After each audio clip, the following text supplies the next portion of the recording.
Biz bir gana mandat boyunca sizlerin kararınızlarga koyuyoruz.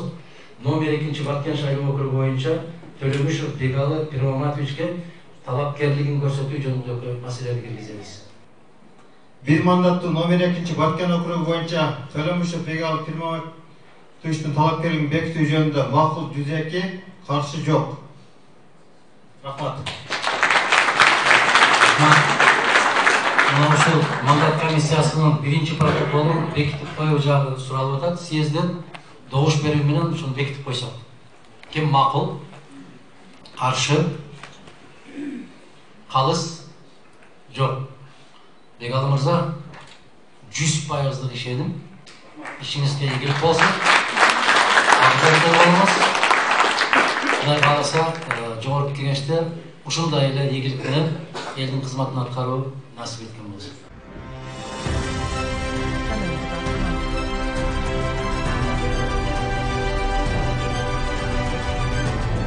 Урматтуу замандаш, мен Төлөмүшев Бегали Пирмаматович, ушул өзүңүзгө белгилүү Баткен районунун Карабак айылында 1977-жылы туулгам.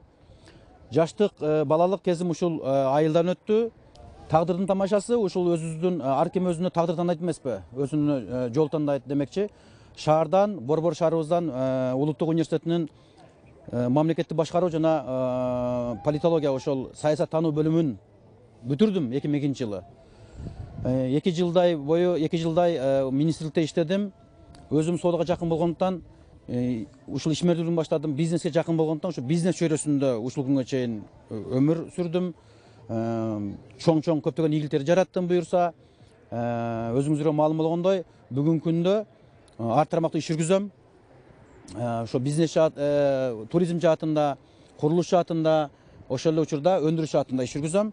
Бүгүнкү күндө маселен менде бир 100 адам иштеген болсо, даже андан көбүрөөк, 100 адамды алалы, үй бүлөсү менен 500 адам болсо, маселен, мен өзүм ойлодум, ушул 500 адам менен чектелбей, ошол 5000 адам менен, 50.000 адам менен, 500.000 адам менен, жада калса 5 миллион адам менен эмгектенсем, ошолорго шарт түзсөм, бир жыргал жашоо алып келсем, мамлекетке салым койсом деген бир жакшы ой максаттарда ушул талапкерлигимди коюп, бүгүнкү күндө жогорку кеңешке аттанып жаткан учурум.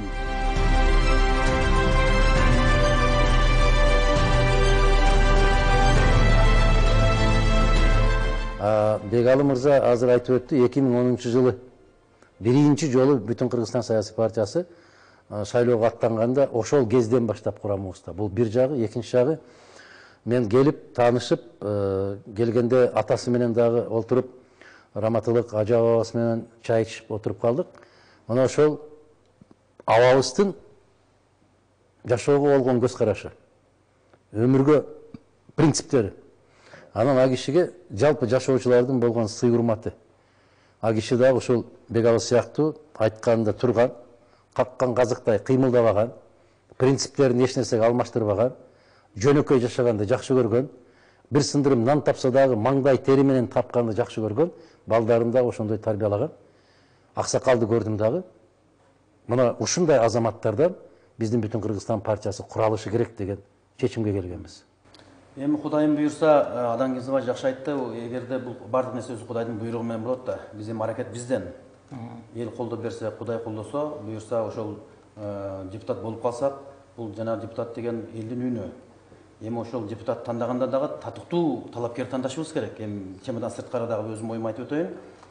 Ошол депутатты эл жакшы түшүнүш керек. Буга чейин депутатты кантип шайлап келдик? Шайлоо кандай түрдө жүрдү? Ал менин татыксыз талапкерим болсо дагы мен тууганым. Ал менин урумумдан болот, ал менин досум болот, ал менин кудам болот деген ушундай жанагы бир жат көрүнүштөр менен бүгүнкү күндө Кыргызстан мамлекети тоңгуйга келди. Ага биздин толук салымыбыз бар элдинчи. Ошону туура түшүнүш керек.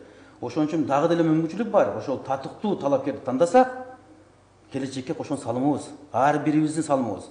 Бул облус өнүктүрүш, мамлекет байыш керек биринчи. Эл байымайын, мамлекет. Эл бай, мамлекетти байытышыбыз керек. Коррупцияны жоюшубуз керек. Коррупцияны кантип жоебуз? Коррупцияны биз балабыздан баштайбыз. Балага биз ар бир ата эне баарыбыздын балабыз бар, балабызга татыктуу тарбия берип, туура багыт көрсөтөбүз. Вот биздин мамлекетке келечек кошон салымыбыз бул. Ар бир үй бүлөнүн салымы.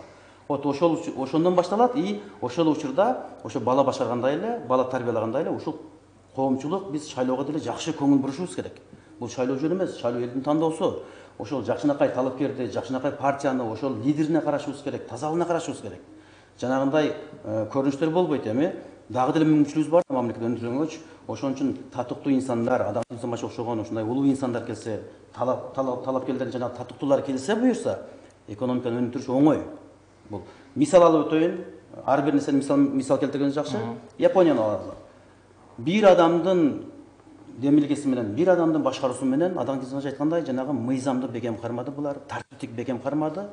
Бүгүнкү күндө дүйнөдөгү эң өнүккөн мамлекеттин катарында болтойт. Ошол эле Кореяны алалы, Түштүк Кореяны. Бул деле ушу тартиптин күчтүүлүгүнөн, мыйзамдын күчтүүлүгүнөн кичинекей мамлекет дүйнөдө эң алдыңкы өнүккөн мамлекет катарында болтойт. Германияны алалы. Германияны 2-чи дүйнөлүк согушта өзүңүз жакшы билесиз. Балчыкка баткан Германия мыйзамды колдонду, тартипти колдонду. Бүгүн ким? Алдыңкы өнүккөн мамлекет катарында болтойт. Биз кичинекей мамлекет, даярбыз өнүккөнгө, даярбыз. Ошо коррупцияны жоюш үчүн жана балабызга жакшы тарбия берели, жакшы багыт көрсөтөлү. Вот ошондо коррупция жоюлат. Коррупция жоюлбойт ага чейин.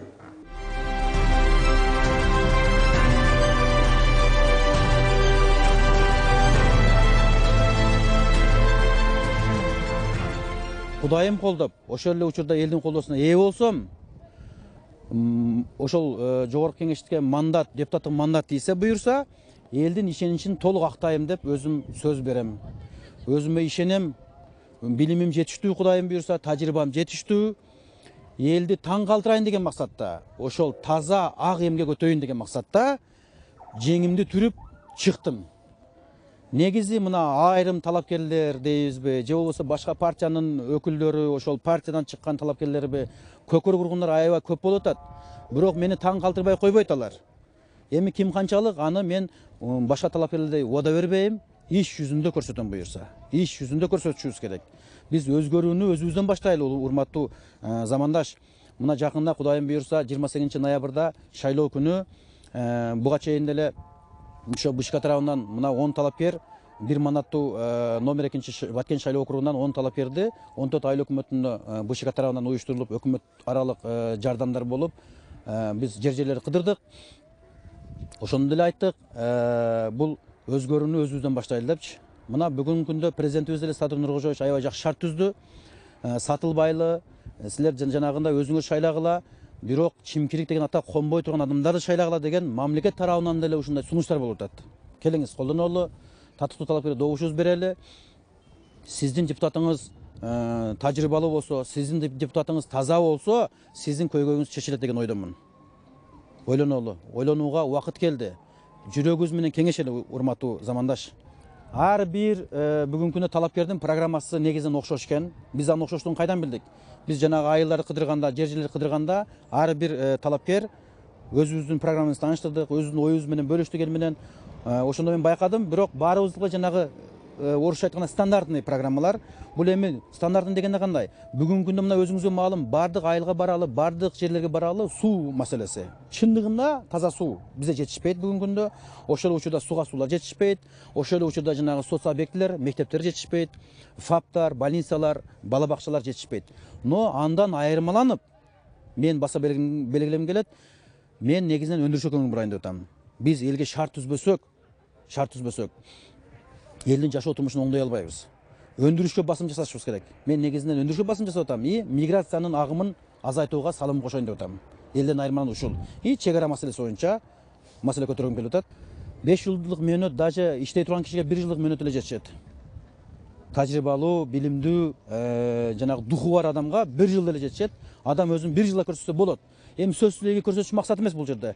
Эми Кудайдын ыраазычылыгы үчүн иш кылышыбыз керек, жүрөгүбүздү тазартышыбыз керек, багытыбызды оңдошубуз керек. Бул деген сөз жогорку кеңешке барганда деле мен ойлойм, ал жерде команда болуш керек. Жана кыргызда жакшы сөз бар. Жалгыз аттын чаңы чыкпайт. Жалгыз дарак бак болбойт дейт. Ошон үчүн команда менен иш кылыш керек. Эми команда боюнча айтсам, бүгүнкү күндө өзүңүзгө маалым, мени Кыргызстан боюнча ушул жана бүтүн Кыргызстан саясий партиясы ишеним артып, жалгыз мен талапкерлигимди жактырып, съездге, то есть съездде сунуштап, делегаттар бекитип берди бир добуштан. Мен Кудайым буйрса ушул Мадымаровдун сынынан өткөн болсом, значит, мен бир иш жарата турган ишкермин, же болбосо бир инсанмын. Мен Кудайым буйрса, мен өзгөрүүнү жасайм. Элди ыраазы кылам. бүгүнкү күнгө чейин мына канча жерге барган болсок депутаттардан эл наразы. Себеби 5 жыл бою дейт, бир жолу басып келген жок депутаттар дейт. Мен элге айттым, туугандар, ал үчүн силер күнөөлүүсүңөр. Депутат күнөөлүү эмес. Себеби көчөгө артында сүйлөшүүлөр менен жана сатып алуулар менен ал расчет кылды силер менен.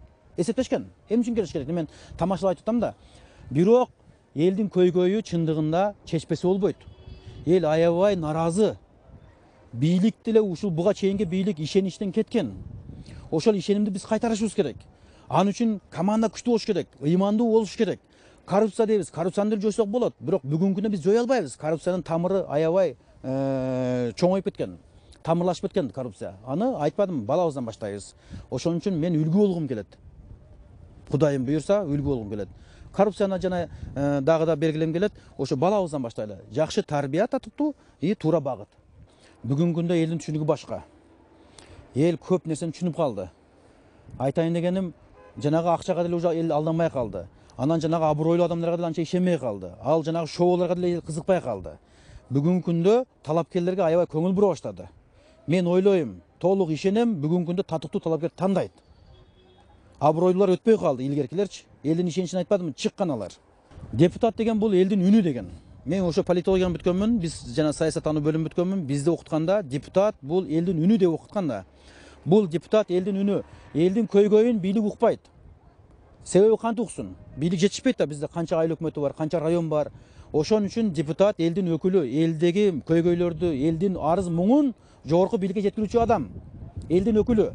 Ошол депутат, жана да айттым, депутат кыйын болсо элдин маселеси чечилет, кыйын болбосо чечилбейт. Ал барып айтышы мүмкүн депутат. Но айтып коелу, кайра кайтат артыначы. Но кайра кайтпаш керек. Ошону талап кылыш керек. Ошону жеринен аткарыш керек. Депутат ошого кызыгыш керек, ошонун артына түшүш керек. Өзүңүздү кошумчалай турган сөзүңүз барбы? Мен ушул элге кайрылуу кылгым келет. Урматтуу замандаш, Кудай буйрса, жана да айттым, өзгөрүүнү өзүбүздөн баштайлы. Өзгөрүүгө мезгил келди. Мен айтпайм, бүгүн эле келди эмес, буга чейин деле келген эле, бирок азыр деле ойдонолу. Мынакей жанагы көчөгө артынан сатып алуулар менен, жанагы жеңишинен сүйлөшүүлөр менен, арам акча менен, мына чубак ажыбыз айтты эле, арам бергенге да арам, алганга деле арам. Арамдан арылалы деди эле, аны деле уккан жокпуз. Мына бүгүнкү күндө падышабыз эле айтып атат, арамдан арылгыла, сатып алуулар болбосун, административный ресурс колдонулбасын. Эми келиңиз, ойлоно турган учур келди. Татыктуу талапкер шайлайлы. Ошол арамдын артынан былтыркы шайлоонун маданияты бузулду, туугандар. Мен канча жерде айтам, дагы деле айтам. Шайлоонун маданияты бузулду. Келиңиз, ойлонолу. Кабинага киргенде жүрөгүбүз менен кеңешели. Талапкерлердин ичинен баары ай күн дебейм, бирок бизде азыр бүгүнкү күндөгү 10 талапкердин 9-у биз мына жер-жерлерди кыдырдык. Аябай жакшы, көз караштары жакшы баарынын, өзлөрүнүн программалары деле жакшы, аракеттери деле жакшы. Ошол жакшынын ичинен деле бирөөсү чыгыш керек. Келиңиз, жең ичинен сатуулардан арылалы, кабинага киргенде жүрөгүбүз менен кеңешели, урматтуу замандаш. Келиңиз, келечекке салым кошолу.